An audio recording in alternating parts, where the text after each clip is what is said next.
ክብር ለእግዚአብሔር ይሁን። እኔ አማኝ ደረጀ ተፈራ እባላለሁ ወይም በንግድ ስሜ ደረጀ ሲዳሞ። ዛሬ ሶሻል ሚዲያ ላይ ለመጀመሪያ ጊዜ የቀረብኩት በክራይስት አርሚ ቸርች መስራች እና ባለ ራዕይ ነቢይ እዩ ጩፋ በሲዳማ ብሔራዊ ክልል በተዘጋጀው ኮንፈረንስ ለዝግጅቱ ወንጌልን ለሕዝብ ለመስበክ ወንጌል ለማሰራጨት አጋንንትን ለማስወጣት ምድሪቷን ለመባረክ በተዘጋጀው ክሩሴድ አዋሳ ከተማ ሲደርስ ታላቅ አቀባበል እንደተደረገለት እሙን ነው። ይህን አቀባበል ያደረገው የሲዳማ ብሔራዊ ክልላዊ መንግስት እንጂ የክራይስት አርሚ ቸርች ባለራዕይና ፕሬዝዳንት ነቢዩ ጩፋ አይደለም።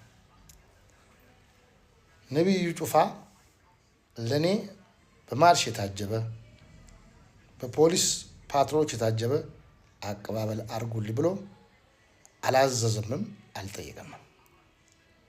ግን ይገባዋል። ይሄን ማርሽ ባንድና ፖሊስ እጀባ የክልሉ መንግስት ነውና ህግ አውጪ ነውና ህዝቡንም ነቢዩንም የመጠበቅ የመቀበል የማስተናገድ የክልሉ መብት እስከሆነ ድረስ ክልሉ ይሄን አድርጎታል። ይሄን ክልል አቀባበል ለምን አደረገ ለሚለው ዛሬ ተነስቶ የካውንስሉ የአማኞች ካውንስል ጽህፈት ቤት ኃላፊ ነኝ ኦር አላቅም ሌላም ይሁን በነቢዩ ላይ ወይም በፍቃዱ ላይ ወይም በክራይስት አርሚ ቸርች ላይ በሚዲያ ወጥቶ የሰጠው መግለጫና እገዳ በህግም በፈጣሪም የሚያስጠይቅ ነው። በመጀመሪያ ነቢዩን አይደለም መጠየቅ ያለበት፣ አቅም ካለው የክልሉን መንግስት ነው። ይሄን አቀባበል ያደረገው የክልሉ መንግስት ነው።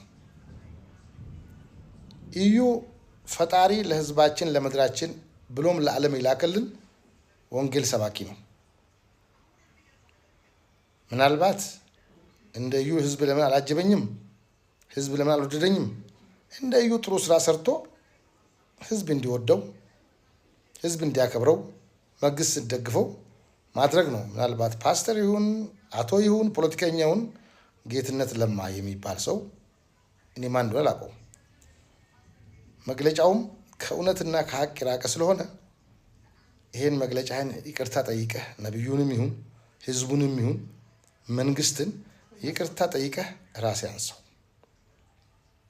ይሄ ከፈጣሪም ነቢዩን ከሚወደው ህዝብም ከወንጌል አማኞችም ከሌላ አብያተ ክርስቲያንም የሚያጣላ ስለሆነ እኔ እንደ ወንድም እንደ አማኝም እንደ ሰውም ልምከርህ አቶ ጌትነት። ስለዚህ ችን የሰጣሃትን መግለጫ ወይም እገዳ የምትላትን ይቅርታ ጠይቀህ ጊዜ ሳትወስድ አንሳት። እኛ ወንጌል አማኞች ነገም ከነጎዲያም ሙሽራው ከሰማይ እስኪመጣ ዛሬ ጀመርናትን ነገም እንቀጥላለን፣ ነቢዩም ይቀጥላል። አንተ ግን ሩቅ የምትሄድ አይመስለኝም። ቅርብ አዳሪ ነህ ወይም አቅምን የምታውቅ አይመስለኝም። ቤትስ አቋራጭ ነው እዛ ቦታ ላይ የተቀመጥከው። እውነት አንተ ፓስተር ነህ? አንተ ወንጌል አማኝ ነህ? መጽሐፍ ቅዱስ ያነበብክ ሰው ነህ? እዛ ቦታ መቀመጥ ያለበት እንዳንተ ያለ ሰው ሳይሆን እንደ ፕሮፌት እዩ ጩፋ። አይተዋል፣ ጌዲዮ ላይ አይተዋል፣ ሚዛን ላይ አይተዋል፣ ዳውሮ ላይ ተርጫ ላይ፣ ዛሬ በሲዳማ ላይ ምንድን ነው ቅናት ያንጨለጨለ? ቅናት ይመስልብሃል? እለፈው፣ እርሳው፣ ይቅርታ ጠይቅ፣ ተንበርከክ ለፈጣሪ ወርደህ እሱንም ጠይቀው። ጌትነት ስምህ እና ወንበርህ ወይም ወንጌል አማኝነት አይመጥንህም ለሰራው ስራ። እባክህ ልምከርህ እንደ ወንጌል አማኝ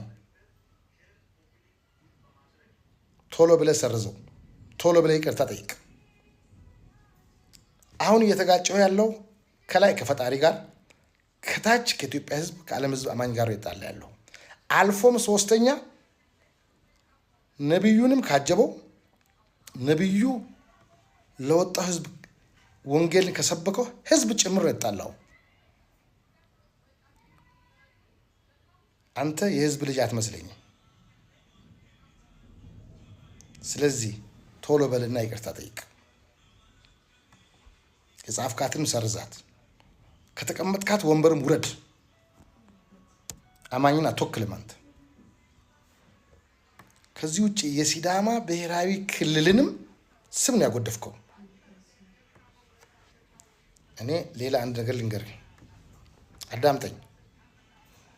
ትላንት ነቢዩ ጩፋ ፖለቲካ ውስጥ መግባት አልፈልግም፣ እየተዋለደ እየተጋመደ ተዋዶ ተከባብሮ እንደ ጎረቤት ሳይሆን እንደ አንድ ማዕድ ተቋድሶ የሚኖረውን የወላይታ በፈጣሪያችን በመድኃኒታችን በኢየሱስ ክርስቶስ ወንጌል ቃል ሰብኮ ለአንዴና ለመጨረሻ ጊዜ ያስታረቀ የባረከ የምናከብረው የምንወደው ምርጥ ነቢያችን ነው።